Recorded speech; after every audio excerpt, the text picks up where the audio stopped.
el ministerio de la reconciliación. Allí en 2 Corintios capítulo 5 hemos estado viendo cómo es de que Pablo nos ha hablado sobre todo en el contexto inmediato de ser gratos en nuestra vida al Señor. Y nosotros luchamos por agradarle a Él. Aun como cuando en esa lucha también agrademos a nuestros hermanos, el principal es nuestro Dios. Y nuestra vida debe ser presentarnos agradables a Él.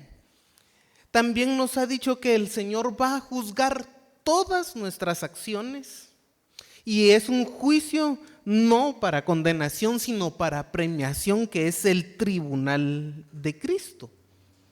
Pero Él va a juzgar todas las acciones. A veces cuando hablamos de que la salvación es por fe únicamente, en efecto, es por fe. Usted no va a añadir pero ni un ápice o alguna yarda o algún milímetro a su salvación por lo que hace. Es únicamente por fe, pero también al Señor le importa lo que usted haga en esta vida. Debemos de entender eso. Nuestra salvación es por fe, sin obras, pero es para buenas obras, y de las cuales, si son buenas obras, son hechas con el propósito de glorificar a Dios con buenos medios, y sobre todo porque el amor de Cristo nos constriñe, como dice acá Pablo. El amor de Cristo nos constriñe, nos obliga. Hay personas que hablan acerca del amor de Cristo. Sí, el Señor te ama, pero a veces siento que no entendemos cómo es el amor de Cristo, porque si no nos sentiríamos obligados. Y no es porque Él nos esté forzando. Permítanme la expresión, hermanos, Dios no le está jalando las orejas a nadie para servirle. Pero nos ama tanto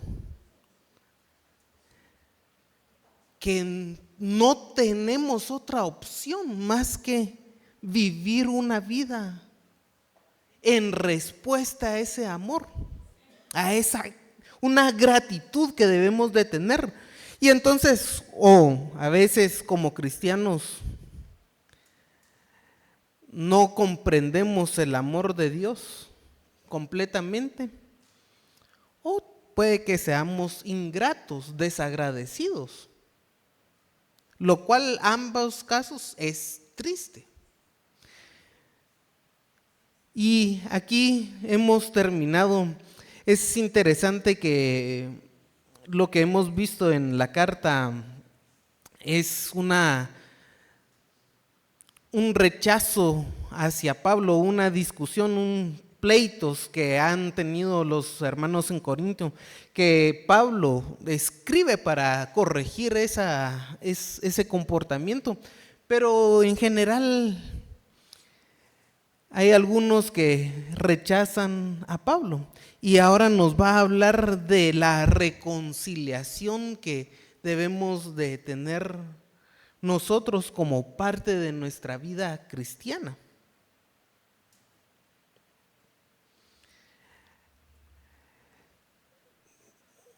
Dice el versículo 14 ahí en el capítulo 15, porque el amor de Cristo nos constriñe, pensando esto, que si uno murió por todos, luego todos murieron, y por todos murió, para que los que viven ya no vivan para sí, sino para aquel que murió y resucitó por ellos. Yo ya no vivo para mí mismo, sino para el Señor. Y hoy vamos a hablar de el nuevo nacimiento y de la reconciliación. Son dos cosas que son el aspecto que Pablo va a destacar o que destaca en estos pasajes.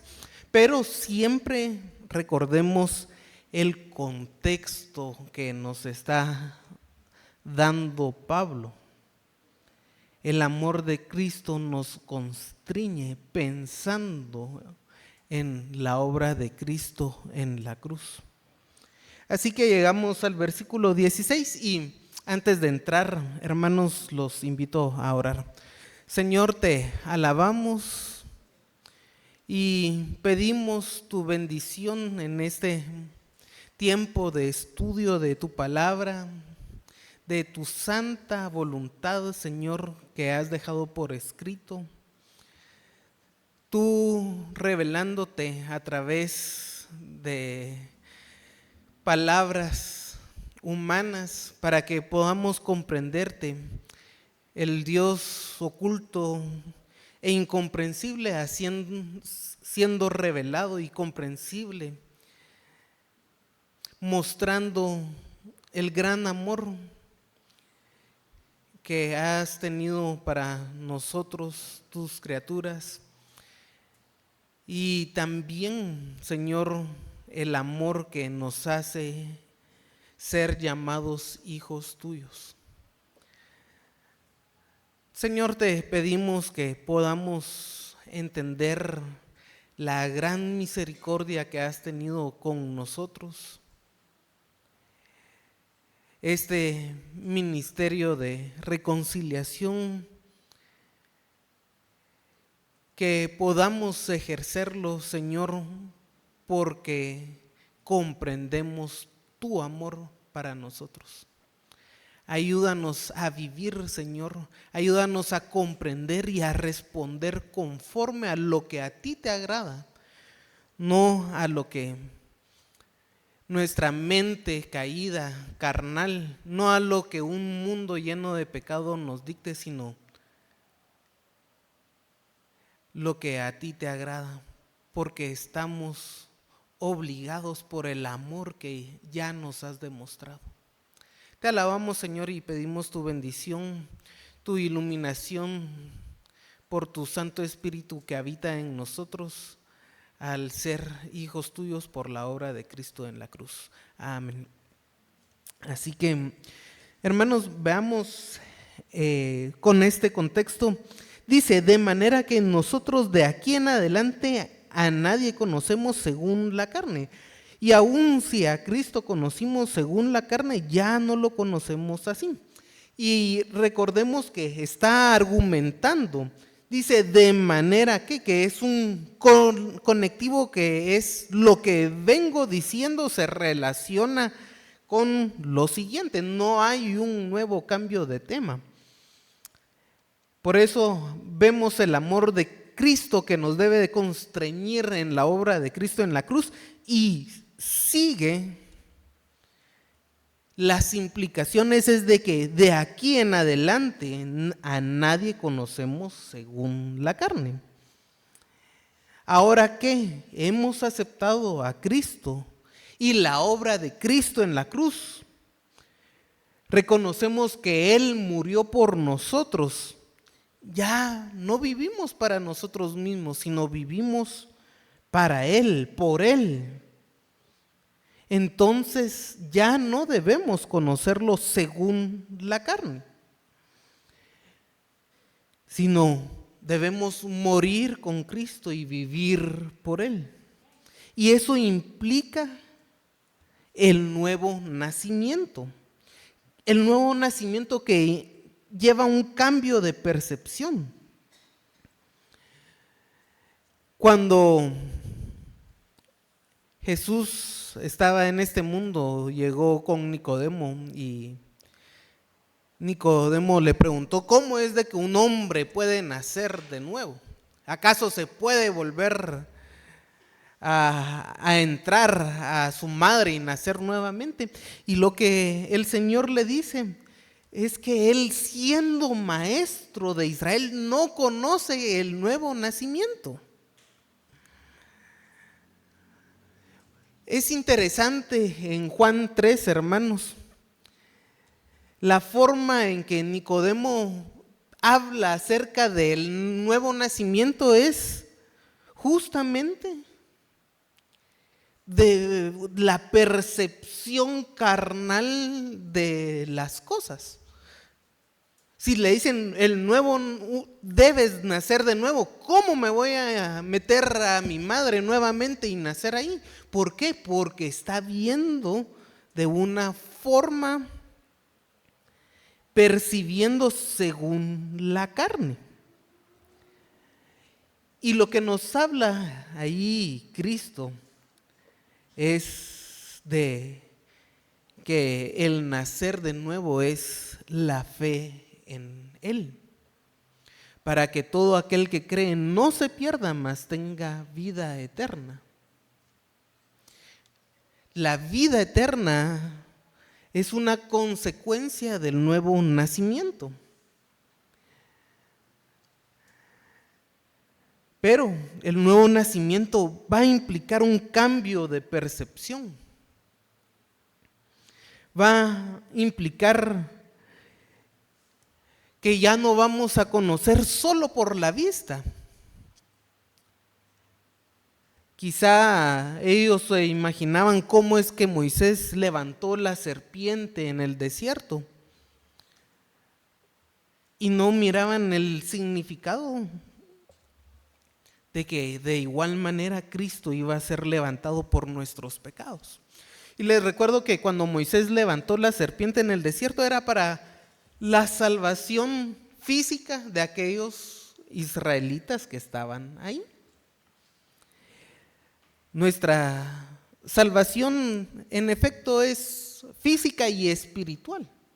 Al final vamos a resucitar y el cuerpo va a ser resucitado o el Señor nos va a transformar si viene antes, pero es un nuevo nacer lo que tenemos ahí. Y nos dice acerca del conocimiento, y si aún a Cristo conocimos según la carne, ya no lo conocemos así.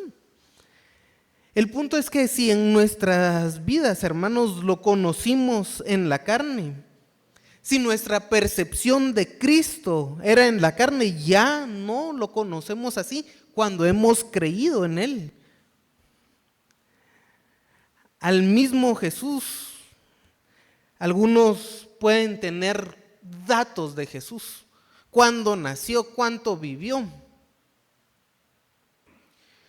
qué hizo en su ministerio, a cuántas personas se topó, que habló con él según los evangelios. Hay datos de Cristo, pero eso no implica conocer la obra de redención y confiar en Él. Y cuando uno confía en Cristo, ya no vive para sí. El conocimiento, conocer, que es la percepción que tenemos, y la palabra está muy entrelazada con ver, con la vista. Ya no percibimos por la vista las cosas como lo percibíamos en el mundo. Debe de cambiar nuestra forma de percibir las cosas, la forma en que conocemos, la forma en que juzgamos las cosas ya no es en la carne, sino en Cristo. Donde antes la vida era comer y beber porque mañana moriremos, como dice Pablo en 1 Corintios 15. Ahora la vida es ser constreñido por el amor de Cristo y actuar, tratar de ser agradables a Él. Ese es el contexto que nos ha venido hablando Pablo.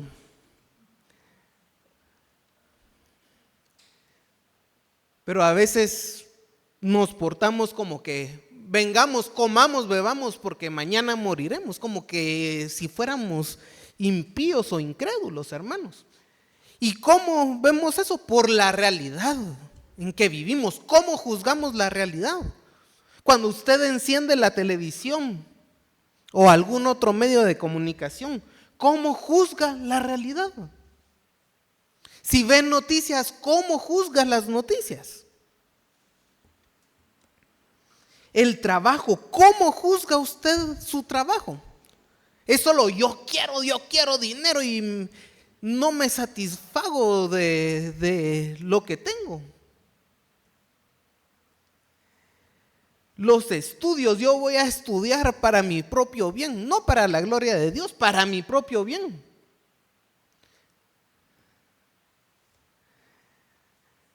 Las relaciones interpersonales, ¿cómo son? Son para la gloria de Dios.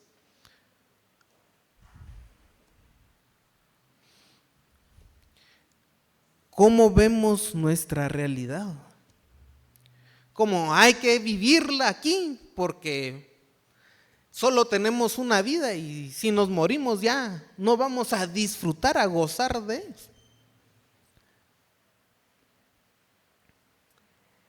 Y no debemos de conocer así el mundo. No debemos conocer así el mundo. El amor de Cristo nos debe cambiar esa percepción y juzgar según la mente de Cristo. Juzgar como si Cristo estuviera viendo las cosas. No decir, esto es bueno, esto es malo, o venga, todo es bueno porque todo lo puedo en Cristo que me fortalece, hasta pecar, creo yo que usan ese pasaje. Hermanos, ya no conozcamos así. Y cuando hallemos alguna delicia en un mal juicio que tenemos sobre la realidad, debemos de ser constreñidos por el amor de Cristo y que nuestra delicia esté en amarle a Él.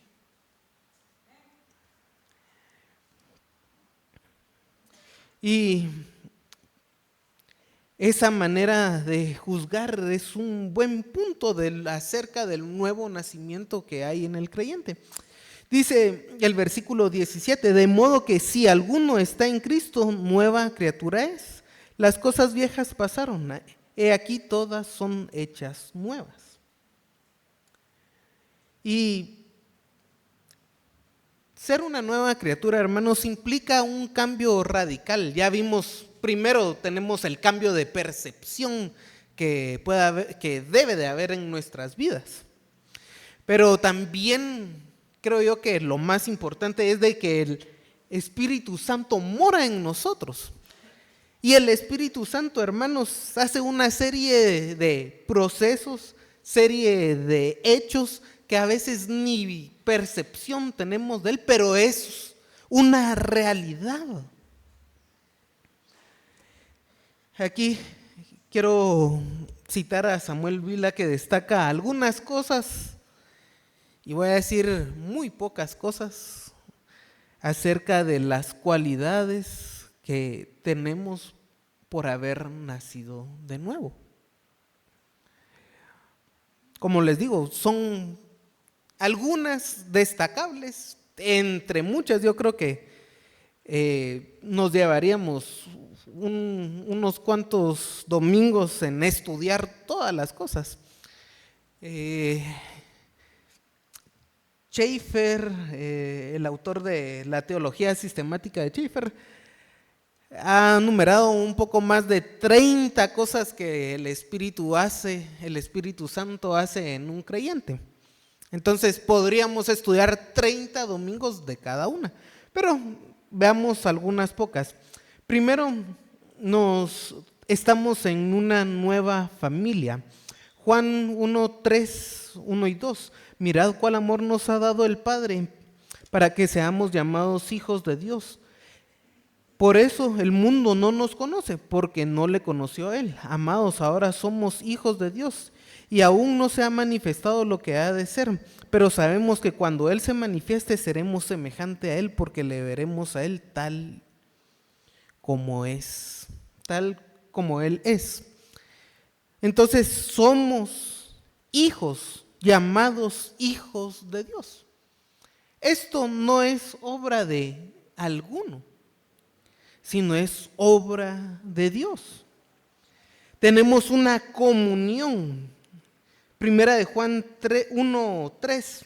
Lo que hemos visto y oído, eso anunciamos, para que también vosotros tengáis comunión con nosotros. Nuestra comunión verdadera es con el Padre y con su Hijo Jesucristo. Tenemos una comunión con el Padre, comunión con el Hijo, que no es una abstracción, sino también debemos de tener comunión con nuestros hermanos en Cristo. Primera de Corintios 1:2, a la iglesia de Dios que está en Corinto, a los santificados en Cristo, llamados a ser santos con todos los que en cualquier lugar invocan el nombre de nuestro Señor Jesucristo, Señor de ellos y nuestro. Otra vez, tenemos esa comunión con los santos. Y es una nueva comunión, una forma de percibir nuestra relación interpersonal en la iglesia por la comunión que tenemos con el Padre. Una libertad, ahí en Juan 8, el 32 y 36, y conoceréis la verdad y la verdad os hará libres. Así que el Hijo os liberte, seréis verdaderamente libres. Tenemos esa nueva libertad en Cristo, al conocer la verdad de su persona. Un futuro nuevo, Filipenses 3, 20 y 21. Mas nuestra ciudadanía está en los cielos, de donde también esperamos al Salvador, al Señor Jesucristo, el cual transformará el cuerpo de humillación nuestra para que sea semejante al cuerpo de la gloria suya, por el poder con el cual también puede sujetar a sí mismo todas las cosas. Nuestro futuro, una ciudadanía que está en los cielos y una transformación del cuerpo.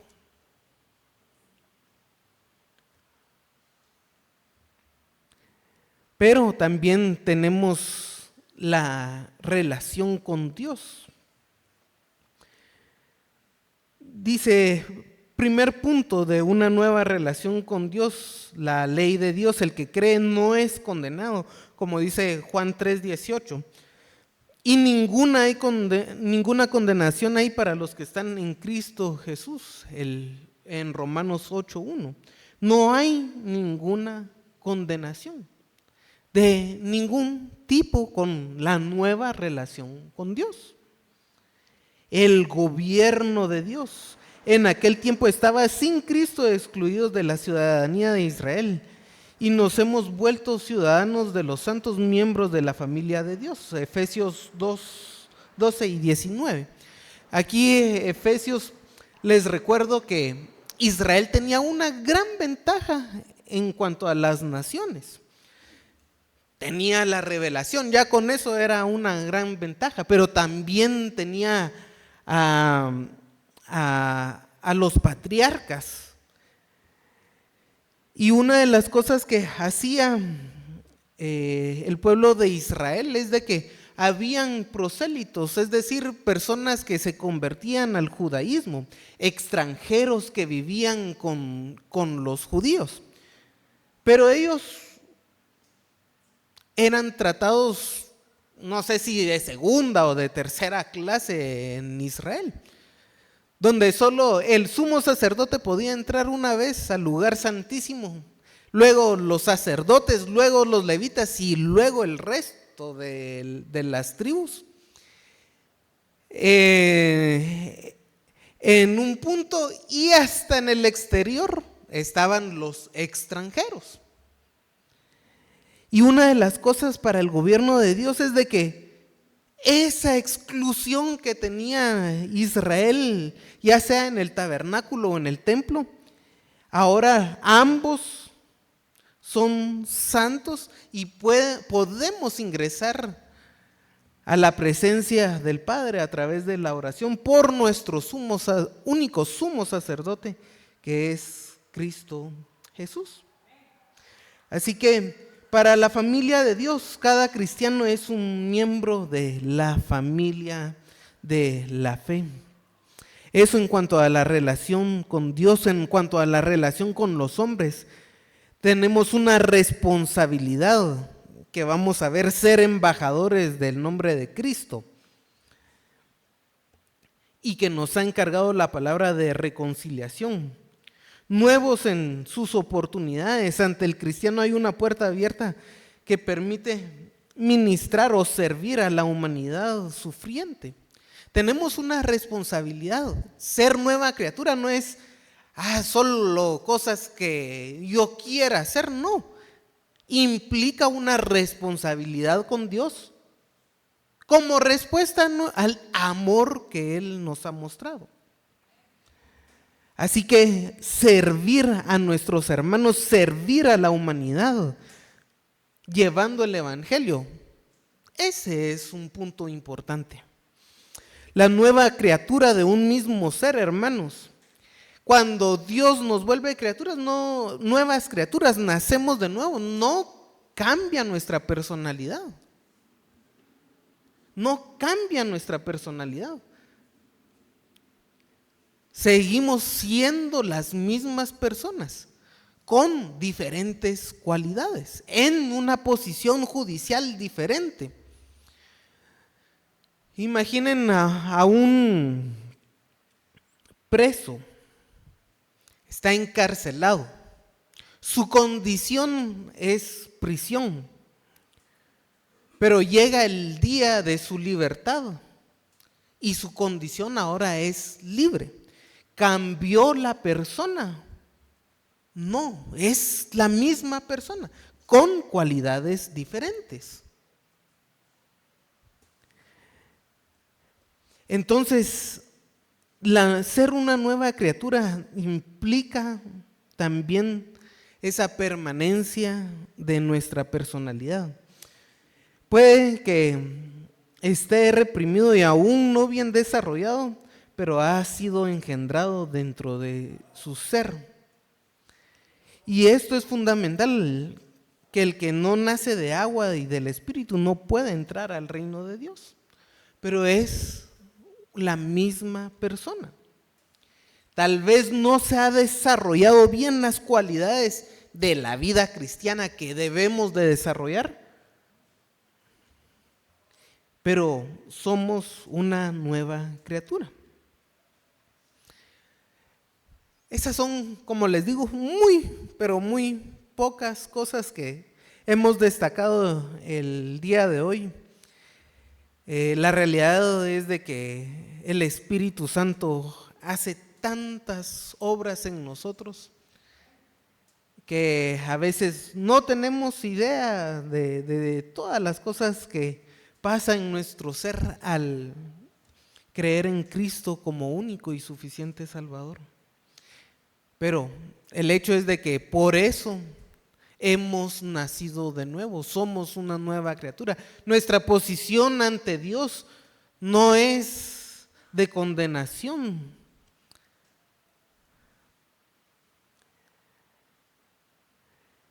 Dice el versículo 17, las cosas viejas pasaron, he aquí todas son hechas nuevas.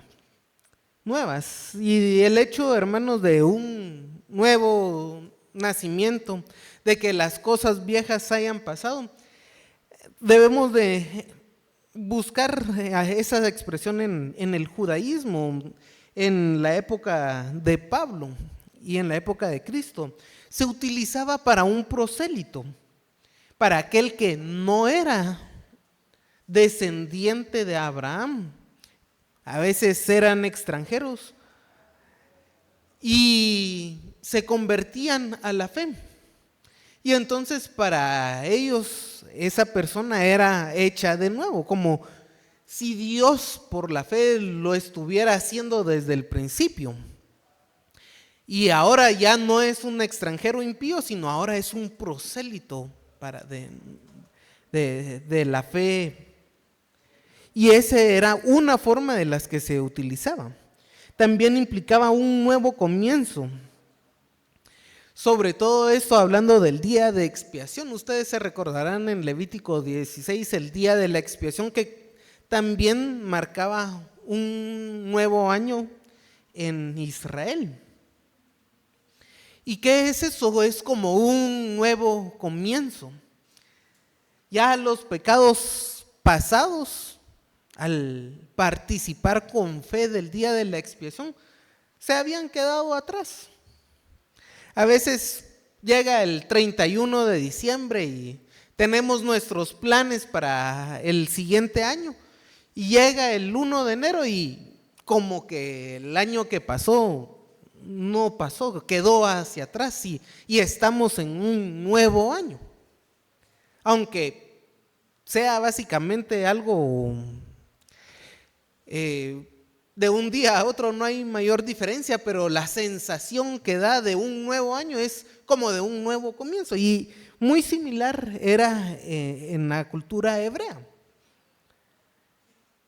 Después del día de expiación, y ese día sí marcaba el perdón de los pecados del pueblo de Israel para aquellos que participaban de esa convocación con fe. Los pecados eran expiados, eran expulsados. Hasta si se recuerdan, habían dos machos que uno se degollaba y el otro imponían sus manos para decir que él estaba recibiendo el pecado del pueblo y lo sacaban al desierto alejándose del pueblo. Y entonces ellos tenían ese ritual donde el Señor miraba, ante los ojos del Señor, miraba la fe y eran sacados los pecados. Y eso implicaba un nuevo comienzo en Israel. También había un uso especial con el mundo venidero. En la profecía y en la literatura apocalíptica, el nuevo ser, hechas nuevas las cosas, que las cosas viejas pasen y que sean hechas nuevas, implicaba el mundo venidero, donde Israel era la cabeza o será la cabeza de las naciones. Un mundo donde el trono de David ya no iba a tener fin. Esas son las implicaciones del mundo venidero y de esta expresión. Ahora bien, hay que observar, ¿verdad?, que algunas iglesias, hermanos, han interpretado esto de como que ahora somos nuevos, con una posición justificada ante la forma de Dios. Y como tenemos una nueva forma de conocer y percibir, entonces también tenemos una santificación consumada. Es decir, somos santos en práctica. Y cuando agarran este versículo de segunda de Corintios, y nos dice, nueva criatura es, las cosas viejas pasaron, usted ya no vuelve a pecar jamás, porque es nueva criatura, nueva hechura de Dios.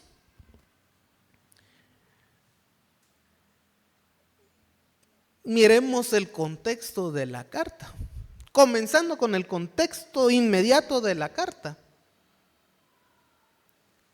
Los hermanos se portaban mal, no reconocían a Pablo.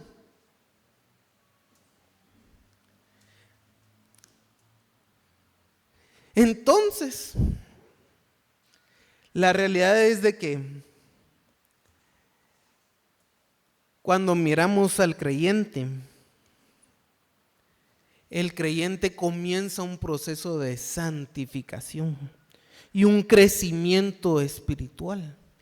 Algo que no está consumado o hecho al 100%, sino es un proceso de santificación. Solo miremos la primera carta, hermanos. Personas que escandalizaban por sus malas prácticas al mundo. Y eso era nueva criatura. Ahora, yo no estoy diciendo que entonces pequemos para que la gracia abunde. Jamás.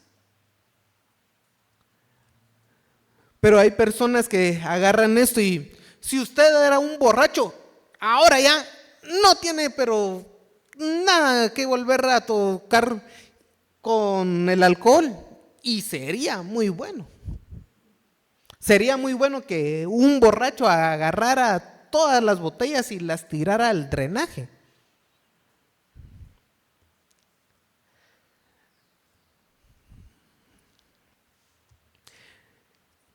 Y que buscara su santificación,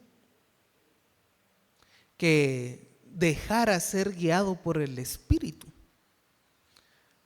Pero si aún ya creyendo en Cristo, la persona ha desarrollado una adicción que depende físicamente del alcohol, muy probable vaya a recaer.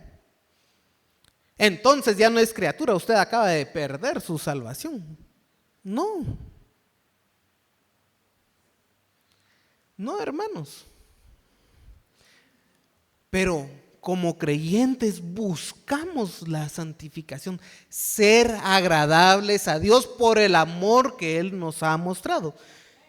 Por eso miremos, por ejemplo, el justo Lot.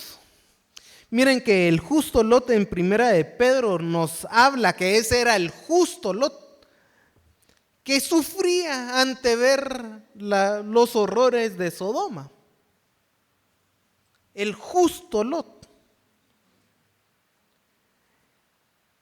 Y cuando miramos Génesis 13, no sé, Génesis 13 del 10 al 12, ahí lo que observamos es de que Lot juzga las cosas según el ojo. Lot juzga las cosas según el ojo. Y por eso es de que cuando se va a separar de Abraham, dice, y alzó Lot sus ojos y vio toda la llanura del Jordán y toda aquella era de riego como el huerto de Jehová, como la tierra de Egipto en dirección a Zoar, antes que destruyese Jehová Sodoma y Gomorra. Entonces escogió para sí la llanura del Jordán y se fue hacia el oriente y se apartaron el uno del otro. Y dice el 12, Abraham acampó en la llanura de Canaán, en tanto que Lot habitó en las ciudades de la llanura y fue poniendo su tienda hasta Sodoma. Fue poco a poco que fue atraído por juzgar las cosas con los ojos. Y era el justo Lot, el creyente, juzgando las cosas por los ojos. Esto es atractivo, entonces me voy para allá. Y poco a poco fue poniendo sus tiendas hasta habitar Sodoma.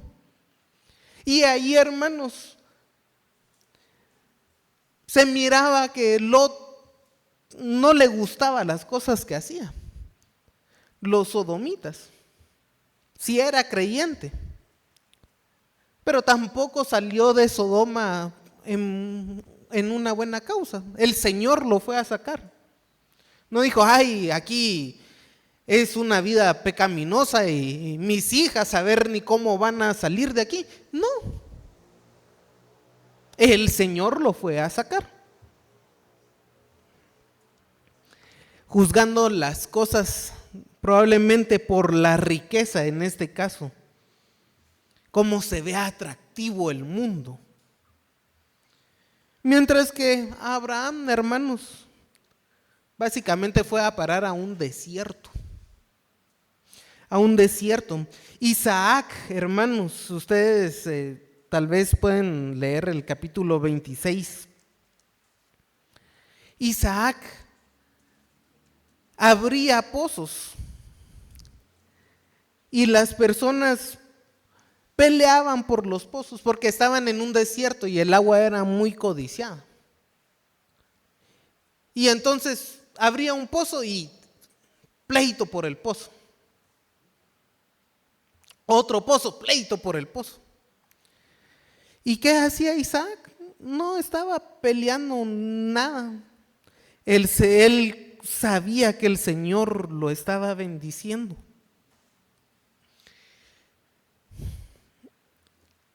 Y Abraham e Isaac, que no entraban en conflicto, no miraban un desierto, una desolación,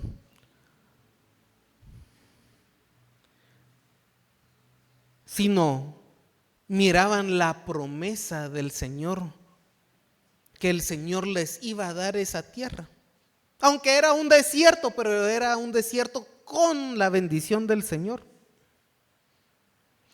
Ellos no fallaron al juzgar las cosas, porque no la miraron con los ojos del mundo. No lo miraron con los ojos del mundo. Y hermanos, cuando miramos la vida de Abraham, se ve un proceso de maduración también. Él obedeció en salir de Ur de los Caldeos, pero desobedeció en ir a Egipto. El Señor le promete un hijo y como no mira que viene la promesa del Señor, se mete con Agar. Error.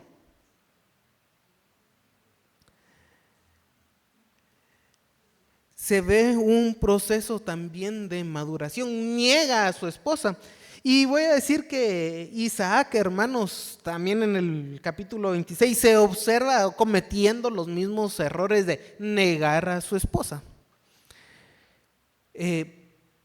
Pero son procesos de maduración. Al final, ellos sí maduraron, escogieron el desierto en vez de irse a meter a Sodoma, en vez de regresar a Egipto otra vez,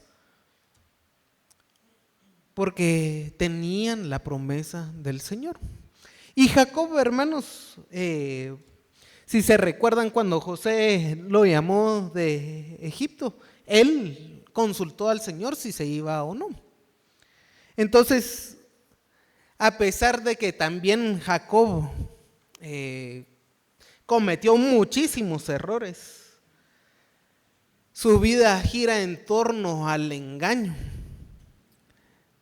Al final se ve el proceso de madurez y la vida de Jacob dice que sus años son más cortos que los de su padre y llenos de tristeza por la mala elección que hizo Jacob. Pero el proceso, ¿cómo termina? Termina con la bendición a sus hijos y queriendo regresar, haciendo prometer que vayan a enterrar sus huesos a ese desierto que el Señor le prometió. Es interesante ver la fe de estos hombres. Pero, hermanos, ¿son nueva criatura? Sí. Lot era nueva criatura, sí. Pero juzgaban de forma a veces carnal y nosotros somos nueva criatura, sí. Pero juzguemos, busquemos el crecimiento. Aquí también, si se recuerdan, una de las cosas que había en Corintio era pleitos. Ahí en 1 Corintios 3 eran pleitos, contiendas, porque eran niños en la fe.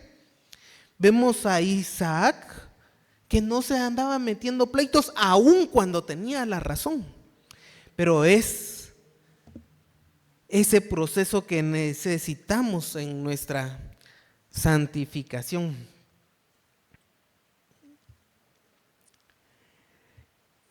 Y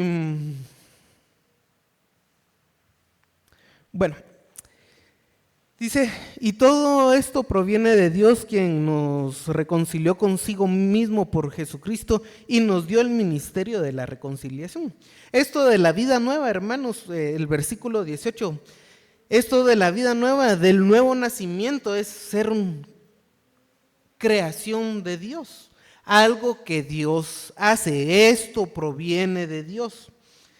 En este sentido, Dios nos reconcilia a nosotros. Nosotros no podríamos reconciliarnos con Dios. Podemos buscar la comunión con Dios, eso sí, como hijos podemos buscar la comunión con Dios, confesando nuestros pecados, haciendo lo que a Él le agrada. Eso es mantener la comunión con Dios, y eso sí lo puede hacer usted. Ahora, reconciliarnos con Dios, eso no. Hay algunas personas que dicen, venga a reconciliarse con Dios. Tal vez es a recuperar esa comunión con Él. Y la realidad de esta palabra reconciliar, hay dos palabras en el Nuevo Testamento que están emparentadas y que se usan básicamente como sinónimo, es catalazo y apocatalazo. La idea siempre es cambiar. En el judaísmo era utilizado en el sentido de que la ira de Dios daba paso a la gracia. Y en el judaísmo era por medio de la oración, de la confesión y de la conversión. Todo esto servía para aplacar la ira de Dios, detener la ira de Dios venidera. Generalmente en el Antiguo Testamento y esto tal vez es en la versión 60, la versión Reina Valera 1960, se utiliza o se traduce como reconciliar, sobre todo aquellas cosas que están relacionadas con los sacrificios. Por eso Levítico tiene el 76% del verbo reconciliar en español, porque nos está hablando de que esos sacrificios que se presentaban era para aplacar, cambiar, y que Dios los aceptaba para no emitir castigo. En el Nuevo Testamento, hermanos, implica que las personas en cuales había una enemistad, ya no hay esa enemistad, sobre todo ante Dios. Romanos 8:11 dice, mas ahora muestra su amor para con nosotros en que aún siendo pecadores, Cristo murió por nosotros, pues mucho más estando ya justificados en su sangre, por Él seremos salvados de la ira. Porque si siendo enemigos fuimos reconciliados con Dios por la muerte de su Hijo, mucho más estando reconciliados seremos salvos por la vida. Y no solo esto, sino que también nos gloriamos en Dios por el Señor nuestro Jesucristo, por quien hemos recibido ahora la reconciliación. Donde antes había condenación y éramos enemigos de Dios, Él nos ha justificado y nos ha reconciliado. Ahora vamos a ser salvos de la ira. También nos dice que en la condición en las cuales se establece un compañerismo o una comunión, romper las barreras que quitan la comunión, eso es lo que nos habla la reconciliación. Romper las barreras que quitaban la comunión, tener ahora compañerismo o tener comunión con otra persona. Ya no existe enemistad. Y por eso es que dice que Dios estaba en Cristo reconciliando, ya no teniendo amistad, quitando las barreras que quitan la comunión consigo al mundo. Esto debe de ser el mensaje de nuestro misterio de reconciliación. Dios, por medio de Jesucristo, estaba eliminando las barreras para establecer la comunión con el mundo, con los seres humanos. estaba quitando la enemistad con los seres humanos. Y hermanos, esto no implica que todo el mundo será salvo. Hay que decir que hay personas que dicen, como Dios es amor, va a salvar a todo el mundo. No, hay una condenación. Pero aquellos que creen que Cristo es su único y suficiente Salvador, para ellos ya no hay condenación. Para ellos ya no hay condenación. Y dice, no tomándoles en cuenta a los hombres sus pecados. Esto de no tomar en cuenta, hermanos, es la palabra logizomai, que implica llevar la cuenta, considerar, estimar, clasificar. Lo vimos en 1 Corintios 13:5 para decir que el amor no lleva la cuenta o el amor no guarda el rencor. Dios muestra su amor, aún siendo omnisciente, conociendo aún cosas que ni usted conoce de sí mismo. Él los conoce. Él es omnipotente, podría destruirnos, pero muestra su amor, no llevando la cuenta de nuestros pecados. No dice, voy a llevar, esta persona hizo esto malo este segundo de su vida. Y establece una relación con nosotros. Y por eso es que el tribunal de Cristo, hermano, no es para condenación, es para premiación. Pero el Señor no lleva una cuenta de las cosas malas. Y eso es parte del amor de Dios. Miremos cómo es que el Señor no toma en cuenta los pecados. Y aquí tengo 4 pasajes que nos hablan de cómo es que el Señor no se fija en los pecados de un creyente, cómo es de que Él perdona. El Salmo 103:12 los aleja completamente. Cuanto está lejos el oriente del occidente, así hizo alejar nosotros nuestras rebeliones. Usted o va al oriente o va al occidente, no puede ir a ambos al mismo tiempo. Son contrarios y así el Señor ha alejado nuestras rebeliones. Están lejos de nosotros por el amor de Dios. No nos toma en cuenta eso. El Salmo 32, 1 y 2, este Salmo de David que escribió cuando había pecado con Betsabé. Bienaventurado aquel cuya transgresión ha sido perdonada y cubierto su pecado. Bienaventurado el hombre a quien Jehová no culpa de iniquidad y en cuyo espíritu no hay engaño. El Señor cubre nuestro pecado como para no verlo. Cubre nuestro pecado. Isaías 43:25. Yo soy el que borro tus rebeliones por amor de mí mismo y no me acordaré de tus pecados. Cubre, los borra.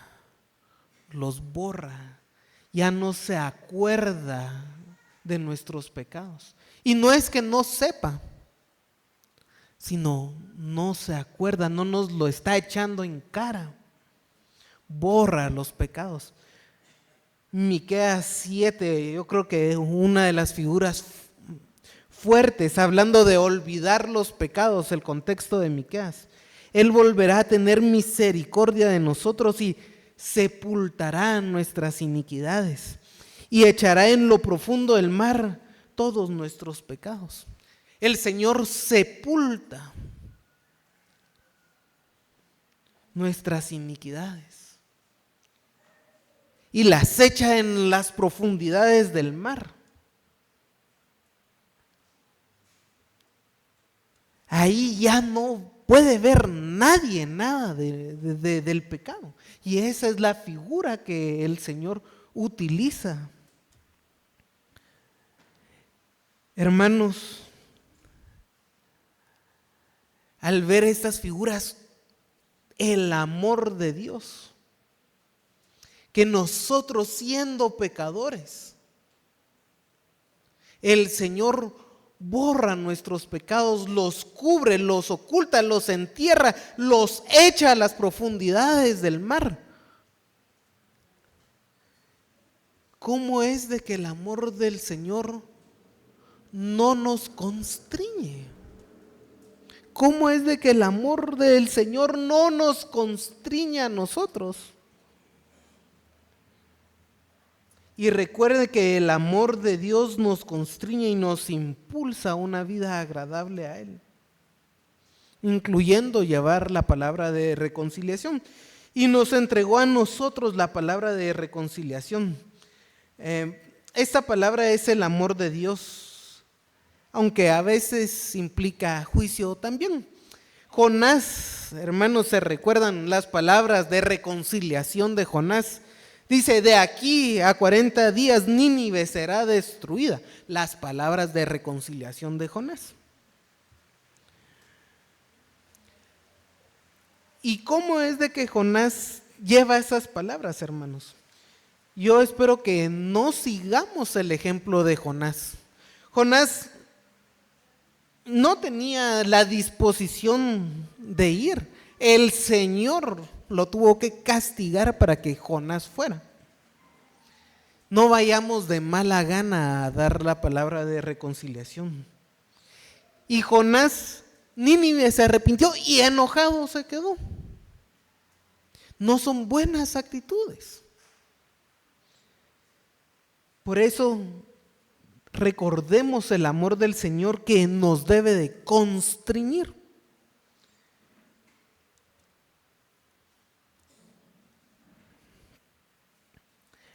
Versículo 20, así que somos embajadores en el nombre de Cristo, como si Dios rogase por medio de nosotros. Os rogamos también de Cristo, os rogamos en el nombre de Cristo, reconciliados con Dios. Siempre, tuve una experiencia, hermanos, con algunos hermanos fuera de la iglesia, que el título que les gustaba es ser embajador de Cristo. Y lo decían con orgullo. Y voy a decir, también somos esclavos de Jesucristo y lo debemos de decir con el mismo orgullo. Porque nuestro orgullo es ser siervos de Dios.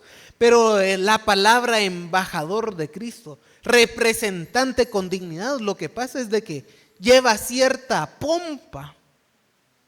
Y entonces, yo sí quiero ser embajador de Cristo, pero esclavo de Jesucristo, no.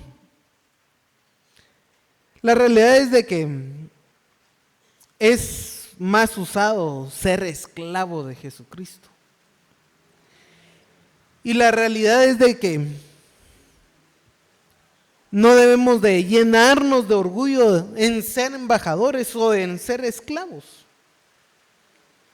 Porque no es de nosotros que se trata la situación, sino de confiar en Dios. Si soy embajador de Cristo confiando en Dios, gloria a Dios. Si soy esclavo de Jesucristo, lo importante es de que no soy yo, sino es de quién soy yo, siervo.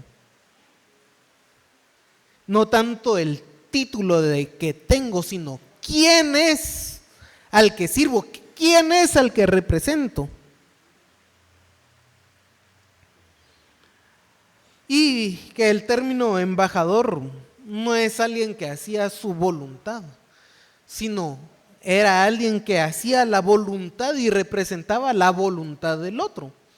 Por eso, independientemente del título, se trata de Dios. Y en este sentido, hermanos, dice como si Dios rogase por medio de nosotros.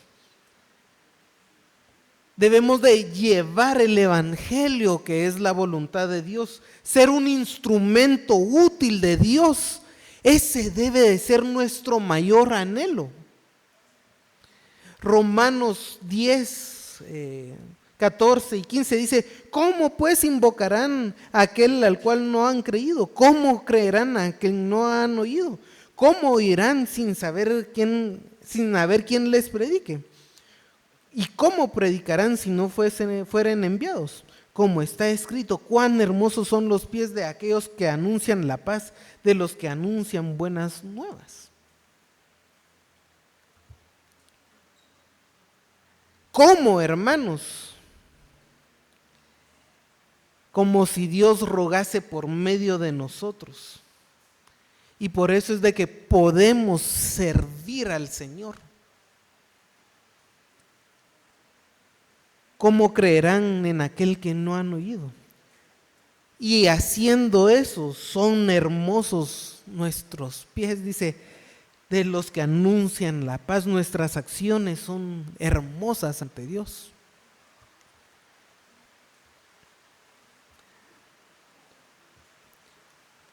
Pero es algo que debemos de realizar nosotros. Y hay personas que tienen un ministerio y un don especial del evangelio, pero eso no quita que toda la cristiandad esté para anunciar el evangelio de Dios, para ir y hacer discípulos, enseñándoles a guardar todas las cosas, identificándolos, bautizándolos, como dice Mateo. Dice, para finalizar: al que no conoció pecado, por nosotros lo hizo pecado, para que fuésemos hechos justicia de él, de Dios en él. Hebreos 4:15 dice: porque no tenemos un sumo sacerdote que no pueda compadecerse de nuestras debilidades, sino que uno que fue tentado en todo según nuestra semejanza, pero sin pecado. El que no conoció pecado, nuestro sumo sacerdote, comprende nuestras debilidades, fue tentado en todo según nuestra semejanza, pero sin pecado. Sin pecado. Al sumo sacerdote se humanó para comprendernos, hermanos, para entender nuestras debilidades. Otra vez, el amor de Cristo mostrando empatía con nosotros. Comprende nuestras debilidades, comprende nuestras situaciones. Por eso, por nosotros lo hizo pecado, para que nosotros fuésemos hechos justicia de Dios delante de Él. La causa, nosotros que somos beneficiarios de la obra de Cristo. ¿Quién lo hizo pecado? Fue Dios, que lo trató como pecador. No es de que haya sido hecho pecado, sino lo trató como pecador. Lo trató como si fuera culpable de nuestras culpas, siendo Él sin culpa. ¿Y por qué? Con el propósito de que nosotros, que sí somos culpables, seamos justificados. Que nosotros ya no estemos bajo la condenación. Que nosotros seamos reconciliados con Dios, que podamos mantener una comunión con Él. Qué grande es el amor del Señor, qué gran responsabilidad también tenemos de compartir ese amor con todas las personas, vivir por ese amor. Así que el Señor nos ayude a valorar el amor de Cristo y podamos vivir siéndole agradables a Él. Señor, te alabamos y te damos gracias por el amor infinito y grande que tú tuviste con nosotros, Señor, en que siendo enemigos tuyos, siendo pecadores, no teniendo ningún mérito, tú muestras tu misericordia y nos has hecho ser llamados hijos tuyos. Nos amas, no escatimaste ni a tu Hijo. El Señor Jesucristo también no tuvo ser como Dios en la posición en recibir adoración angelical, sino que se humilló hasta la muerte y la muerte de cruz, por amor a nosotros, por amor a estos enemigos de tu santidad. Señor, ayúdanos a valorar siempre tu grande amor y que cuando éramos enemigos tuyos, Señor, hacíamos cosas que no te agradaban, pero el amor que tú nos tienes, que nos mueva a presentar una vida grata hacia ti.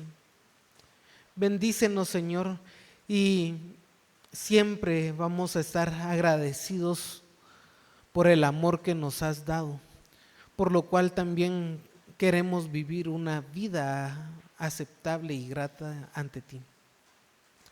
Guíanos con tu Espíritu, Señor, en ese camino de crecimiento espiritual y de una vida santa. Te pedimos esto, Señor, en el nombre de Jesús. Amén.